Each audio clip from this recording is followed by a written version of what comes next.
Hello, everyone. I'm Dr. Alan Simberg, and in today's video, I'm going to talk about relapse prevention and recovery. So you might be thinking, but I don't know how to do that. How can I possibly prevent that I relapse, that prevent myself from relapsing? Well, there is a way to do it.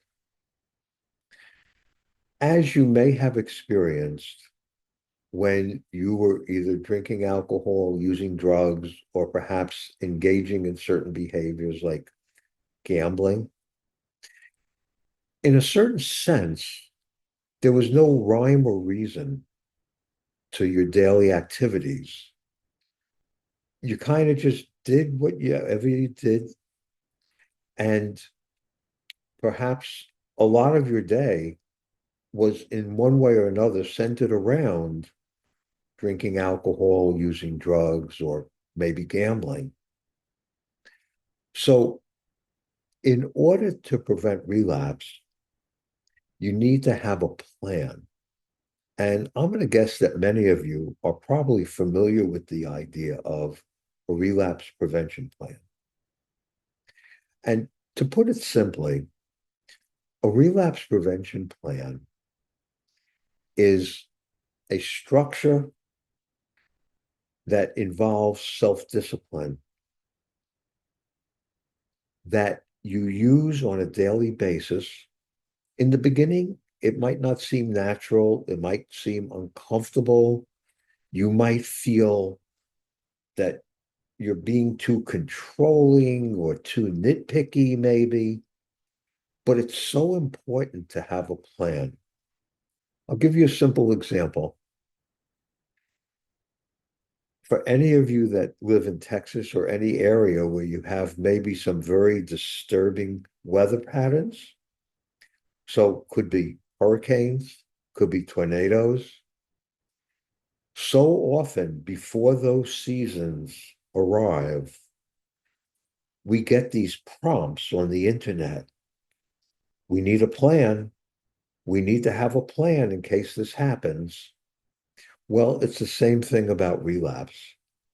It's important to have a plan so that when it does happen, when you do get a craving, when you're triggered in some way, you have an immediate way that you can manage it and perhaps even avoid that craving from having too much of an effect on you. So, in a sense, what is a relapse prevention plan? Well, it's a structure that you're going to use, which certainly involves self discipline, that when you start to feel a craving, when you notice maybe you're thinking about having a drink, thinking about using your drug of choice, maybe thinking about gambling, you have a plan on how to prevent that from actually happening, from allowing that craving to overly affect you. Now, while there might be some similarities across relapse prevention plans, the important thing is that your relapse prevention plan fits your individual personality. So, for example, let's say maybe you're the type of person that when you experience a craving, you might not feel comfortable talking to someone about it. Well, in that situation, you can use cognitive strategies. And I did explain them in the last video that I did, but I'm going to go over it again because not everyone may be listening to every video that I put on the YouTube channel. So when you get that craving, you would think, what's causing me to do this? And that'll be obvious. You'll know right away the reason you're having the craving. It could be maybe you have a frustrating work day. Maybe you have some family tension, some financial tension. So what you can do is once you identify what could be triggering that craving, is you come up with a solution. Okay. So one example might be, let's say you're not having family tension, but it's not unusual for you to have that experience. Well, maybe what you would do in that situation is you would allow yourself to recognize there's no reason to be concerned about you having family tension when you leave work that day and go home. And then you distract yourself. You don't allow yourself to continue thinking about the potential family tension. Okay, let's use another example. Let's say you're concerned about finances and your thoughts are, oh, I don't know how I'm going to pay my bills. I don't know this. I don't know that. Well, then what you would do at that moment is you would identify maybe one or two solutions that can help you to recognize there's no reason to worry. So, an example would be you have a job and you're starting, for some reason, you're worrying about having enough money for something important. But then you rationalize with yourself. You be rational with yourself. I say, but what's the reason I would be worried? I have a job. And then what you could even do at some point when you have the time is you go over your finances. You allow yourself to recognize you have been paying your bills. You recognize that there's still a way for you to pay your bills. And if perhaps maybe you did have a problem with one or two bill payments, you recognize that somehow you managed it. Somehow you got by. It wasn't the end of the world. You didn't go into ruin. It's a way of giving yourself reassurance. Now, let's say you're the type of person where you enjoy talking to people. You want support. Well, in that case, one of your strategies could be to call your sponsor, go to a 12-step meeting, go to a smart recovery meeting, or maybe go exercise, go for a walk, have a healthy snack.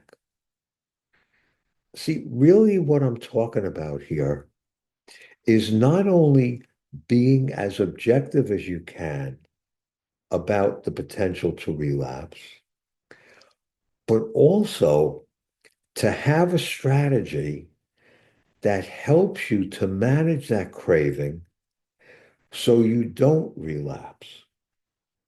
See, I'll give you a silly example. You can't be wet and dry at the same time.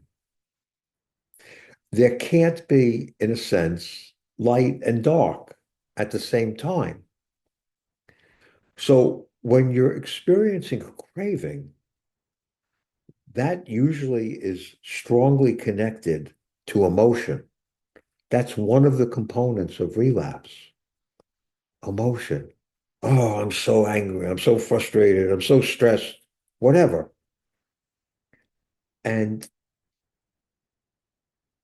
that probably was one of the reasons that maybe you did drink alcohol or use drugs or go gambling, because not only did it perhaps help the way you were feeling, but it was also a distraction from the concerns that you were having.